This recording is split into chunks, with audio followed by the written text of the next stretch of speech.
Hello, dear learners and students from all around the world. Welcome to your favorite and most inspiring language learning show, Speak English with Confidence.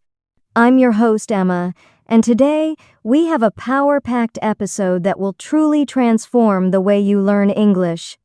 Whether you're a beginner just getting started, or someone who's been learning for years but still feels stuck, this conversation will unlock new insights, energize your learning, and give you the confidence to finally speak freely. And today, joining us is someone very special. He's not only a communication expert, but a lifelong coach who has helped thousands of learners from across cultures and continents master the English language with joy and ease. Please welcome the amazing Jake. Thank you so much, Emma. I'm absolutely thrilled to be here. And I have to say, that introduction was so full of warmth and energy, just like the journey of learning English should be. Today, we're going to uncover the most powerful truths, practices, and mindset shifts that can turn your English-speaking journey into something truly life-changing. Let's dive right in. Jake, let's start with the heart of the problem. So many students ask me, where do I even begin? There's so much information out there. People are lost between grammar books, complex vocabulary lists, news channels, online classes. Where should a learner truly start? That's the golden question, Emma. And the answer might surprise a lot of people. You don't begin with grammar. You don't begin with rules. You begin with joy. Yes, you heard that right. The foundation of any successful language journey is enjoyment. If you don't enjoy the process, you won't stay consistent. And without consistency, there's no fluency. That's so refreshing to hear.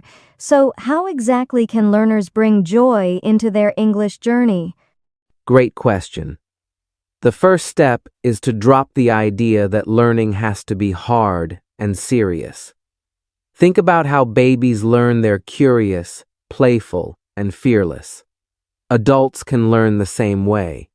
Start with cartoons, animated series, and fun videos.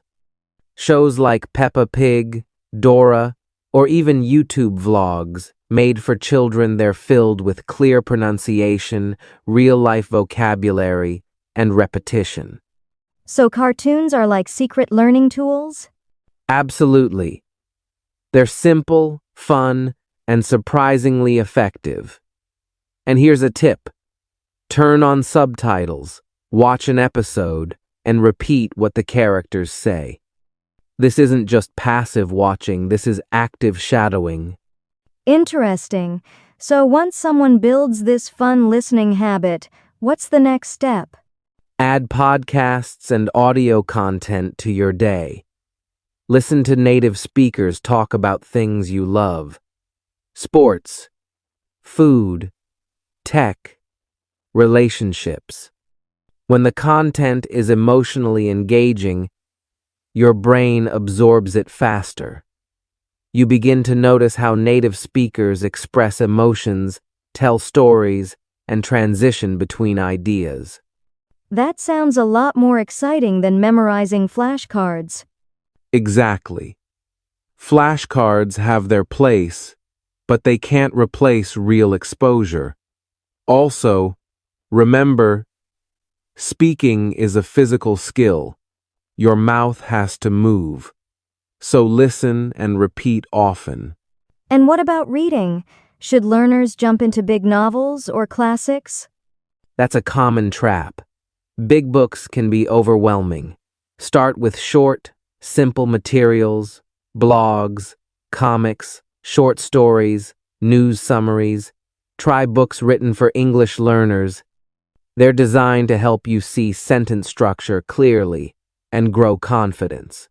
Speaking of sentence structure, you often say it's better to focus on full sentences instead of individual words. Why is that? Great point. Language is about connection, not collection. Many learners collect vocabulary like trophies, but don't know how to use them. Think in sentences, learn phrases, practice how native speakers link words together. This builds rhythm, fluency, and real understanding. That brings us to a major emotional roadblock: fear. Many students feel shy, nervous, even ashamed of their mistakes. How do they overcome that? That fear comes from ego, the idea that you have to sound perfect. But English is not a performance. It's a bridge. Every mistake you make is a step closer to fluency. Your brain learns through trial and error. So the sooner you drop the fear of judgment, the faster you grow. That's deep, and it makes so much sense. By speaking out loud every day, practice in front of a mirror, record yourself, talk to a pet, or even an imaginary friend. Fluency is built in quiet moments, not classrooms. It's built in consistency, not intensity. What about learners who are really shy, who say, "I can't speak in front of others"? They don't have to, at least not at first. Start by talking to yourself. Describe your morning routine. Narrate your day. The goal is to train your mouth to move in English. Slowly, you'll feel ready to join speaking groups or use language apps. You also teach something fascinating, that meditation and mindfulness can help with fluency. Can you explain that? Sure. Most speaking problems are mental noise problems. People freeze because their minds are racing. Meditation teaches focus. Just 5 minutes a day can slow your thoughts, reduce fear, and help your ideas flow. It's a secret weapon for clear communication. That's so empowering. What about accents? Many learners feel ashamed of their accent and want to sound American. And I tell them this: your accent is beautiful. It's a sign of courage and experience. The goal is clarity, not imitation. You don't need to sound like a native. You need to sound like you, speaking clearly and confidently. Let's make it even more practical. Can you walk us through a simple daily routine? Of course. Here's a great routine. Morning 10 minutes. Listen to a podcast or English audio while brushing your teeth or commuting. Repeat 3 sentences aloud. Afternoon, 10 minutes. Watch a short cartoon or vlog. Pause and mimic 2 or 3 expressions. Evening, 10 minutes. Read something simple. Speak out loud about what you learned. Bonus tips. Do 5 minutes of deep breathing or journaling to relax and reflect. That's so easy and effective, and I love how it fits into daily life. Exactly. It's not about time. It's about intentional time. And above all, make it joyful. Let's dive right into a brand new segment, Myth-Busting English Learning. Jake, there's so much information out there. What are the top myths that hold people back? Great topic. Okay, myth number 1. I'm too old to learn a language. Not true at all. Adults can actually learn faster because they understand how they learn. What holds them back is usually fear, not age. Myth 2. I have to live in an English-speaking country to become fluent. Also false. Thanks to the internet, English is all around us. YouTube, podcasts, forums, even voice chat with native speakers. Love that. And what about people who think they need to study English all day long? That's myth number 3. Language learning is about consistency, not intensity. Studying for 8 hours one day, then quitting for a week won't help. But 20 minutes daily? That builds real habits and real fluency. Let's move into our next new segment, confidence boosters.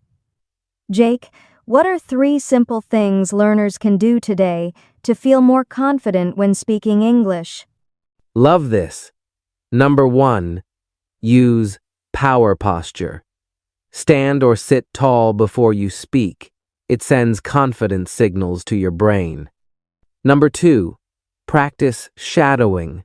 Pick a short English clip and repeat it line by line, imitating the speaker's tone and rhythm.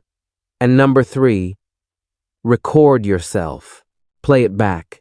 You'll hear how far you've come, and you'll notice where you can improve without judgment. That's gold. I want to bring in something a little personal now. Our listeners often write to us saying they feel alone on their language journey. Like nobody around them understands what they're doing or why they're learning English. What advice would you give to someone feeling isolated? I hear that a lot. First, you are not alone.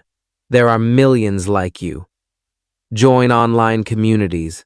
There are Facebook groups, Reddit forums, and Discord channels full of English learners. Also, start a language journal. Write down what you learn, how you feel, and track your progress. It creates a private sense of support. And most importantly, celebrate small wins. Every new word, every new sentence you understand, that's growth. Let's add a mini challenge for our listeners.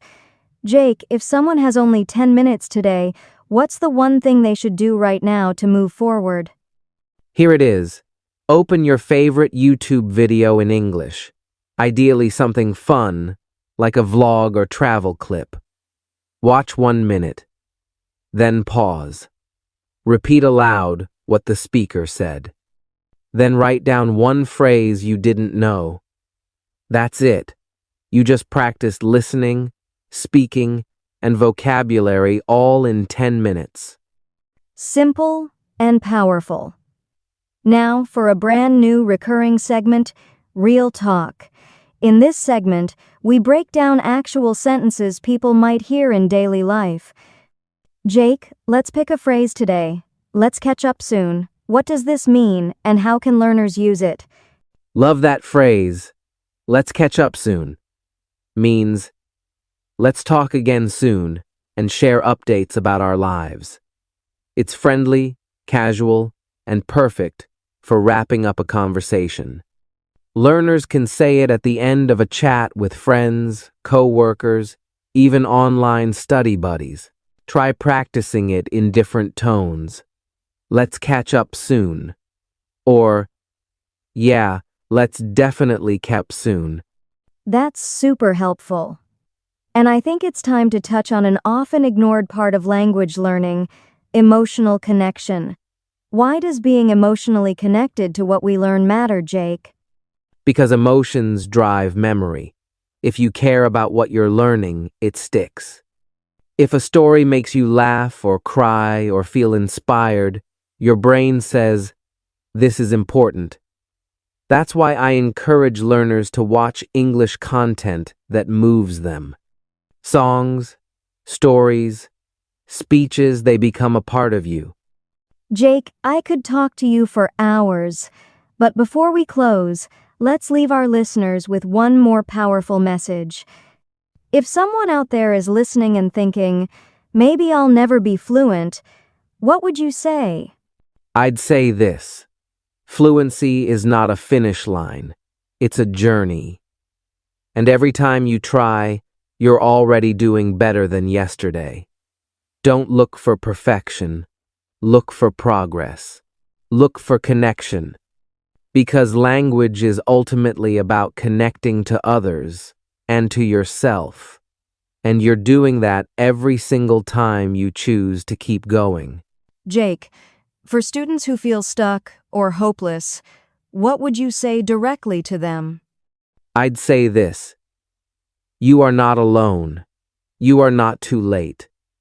Your brain is powerful, and your desire to learn is your greatest gift. Don't aim for perfection. Aim for progress. Keep showing up. Speak a little every day. Your fluency is coming. Jake, you've given us such a powerful and beautiful roadmap today. Thank you for being here. Thank you, Emma. It's an honor to help learners find their voice.